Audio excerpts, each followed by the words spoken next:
நான் உங்களுக்கு ஏன் சொல்றேன்னா, கூட சொன்னாங்க எனக்கு எங்களுக்கு இவ்வளவு பேலன்ஸ் இருக்கு, இவ்வளவு பணம் வர வேண்டியது இருக்குன்னு. அதெல்லாம் வராது, அதெல்லாம் வராது. அது உங்களுக்கு தெரியும், உங்களுக்கும் தெரியும் வராதுன்னு. நான் என்ன சொல்றேன்னா, வராமல் இருந்தால் கூட அந்த படம் தடை இல்லாமல் தேர்தலுக்கு வருவதற்கு உதவி செய்பவர்கள் யாருன்னா இந்த பெப்சி தொழிலாளிகள். நீ இவங்களுக்கு போட்டியா உணவு ஆரம்பிச்சோம்னா அது அது நல்லா இல்லை. நான் தயாரிப்பாளர் சங்கத்துக்கே சொல்றேன், அதனால யோசனை பண்ண 2 வாட்டி போலாமா வேணாமா. நம்ம வாழ்க்கை பூராவே எதிர்த்தே வாழ்ந்தவர்கள். அதனால இதனால என்ன இருக்கு, என்ன 10 படத்துல போட மாட்டேன்னு சொன்னா ரொம்ப சந்தோஷம். ஏன்னா நாங்க இல்லைன்னா படம் முடியாது. இந்த வில்லன் நடிகங்களாம் இவங்களும் கேரக்டர் ஆர்டிஸ்ட் எல்லாம் இல்லைன்னா படமே முடியாது. வெறும் ஹீரோ வந்து ஹீரோயினை காதலிப்பாரு, லவ் பண்ணுவாரு, கல்யாணம் பண்ணிடுவாரு, 1/2 மணி நேரத்துல முடிஞ்சிருவோம்.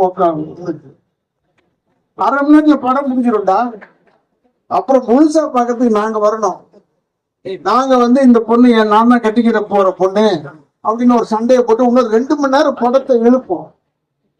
உன் படத்தை உன் ஹீரோவை பார்க்கறதுக்கு நாங்க உதவி செய்வோம் 2.5 மணி நேரத்துக்கு அதிகமா. அதுல உனக்கு வரும்படியில வாழ்பவர்கள் தான் தயாரிப்பாளர்கள் இல்லையா?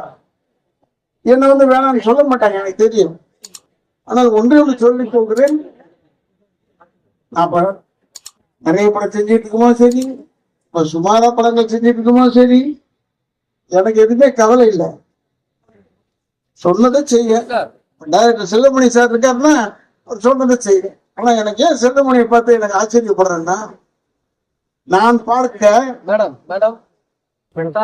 சகோதரர் விஜயகாந்த் இல்லை இருந்தாலும் அந்த ஆபீஸ்ல நாங்கெல்லாம் ஒன்னா உட்காந்து பேசும்போது செல்வமணி இப்படி ஒரு வளர்ச்சியோட கொஞ்சம் நிற்பாருன்னு நான் எதிர்பார்க்கிறேன்.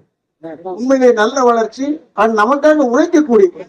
நானே நிறைய தலைவர்களுக்கு அனுப்புவேன், டப்பிங் ஆர்டிஸ்ட் எல்லாம், எங்க செக்ரட்டரி எல்லாம் பாலெல்லாம் அனுப்பிச்சோம்னா இவரு சமாதானப்படுத்தி அனுப்பிச்சிருவார், தகராறுக்கே வர மாட்டாரு. அப்படிப்பட்ட செல்வமணிக்கு எங்கேந்திரா வந்து இந்த வேகம்னா, ஒரே ஐடியா நான் அங்க கையெழுத்து போடக்கூடாது, நான் அங்க வேலை செய்யக்கூடாது, நீ உங்களை சொன்னா எப்படிறாது?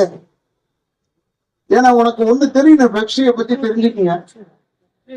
யானை மேல ஏறணும்னு ஆசை, ஆனா எட்டணும் இல்ல, புரியுதா? அவ்வளவுதான் என்ன சொல்றேன். நம்ம ரொம்ப ஓவரா பேசக்கூடாதுன்னு சொல்லிட்டு கம்பெனி இருக்கேன்.